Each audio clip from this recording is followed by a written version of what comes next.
Nursing করাতে এখানে আমি ছোট্ট একটা কাজ করি। আর এই গণপ্রজাতন্ত্র বাংলাদেশ এটা যখন খবর পাই অনেকদিন ধরে এটার সাথে লেগে আছে। কারণ আমার একটু ভালো লেগেছে যে যারা সারা জীবন কাজ করলো অথবা আইনের কাজ করলো, আইনজীবী, পেশাজীবী, ব্যারিস্টার, মন্ত্রী, এমপি, আমলা সবাই কাজ করেছে। এই জন্য তারা কি শেষ বয়সে মানুষ কিন্তু ভালো হতে চায়, তাই না? চুরি করলেও কিন্তু শেষ বয়সে কিন্তু তারা আল্লাহ বিল্লাহ করে সৃষ্টিকর্তার নাম নেয় না।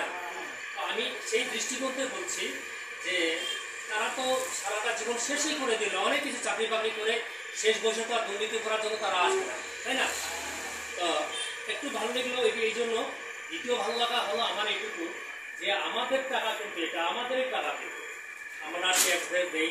কোনোদিন আমরা বলতে পারবো না যে একটা দোকানদার বলেছে যে আজকের দামটা কমেছে, দামটা কি বলেছে এই কথাটা? বলে নাই। আর আমাদেরও হার্টবিটটা আর বাড়ে নাই। আমরা শুনে শুনে শুনে শুনে অবস্থ হয়ে গেছে। ঠিক এই কাজটা করার জন্য আমরা আজকে ভাবলাম যে এটাই মনে হয় একটা সঠিক পথ আসবে, যেহেতু আমাদের তারা আমাদের টাকা আমাদেরকে দেবে এবং বিনা পুঁজিতে, না বিনা সুদে আমরা পুঁজি হিসাবে দেবে।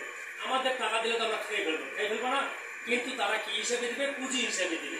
আপনারা এটাকে রানিং করে খান, বাড়ান, চলেন এবং আপনার দীর্ঘ সময় দিচ্ছে যে আপনারা যেন এই টাকাটা রানিং করে আরো কিছু বাড়াতে পারেন। 1 লাখ দিলাম, আপনি যদি 10 লাখ করেন, 10 লাখ দিলাম, আপনি 20 লাখ করেন, 1 লাখ থেকে 1 কোটি টাকা লোন দেবে। আপনি কি পারপাসে কাজ করবেন মনে করেন? আপনাকে কিন্তু টাকাটা ভাবলাম এই টাকা কিন্তু আমাদের দেওয়ার কথা নয়, কিন্তু দিচ্ছে তারা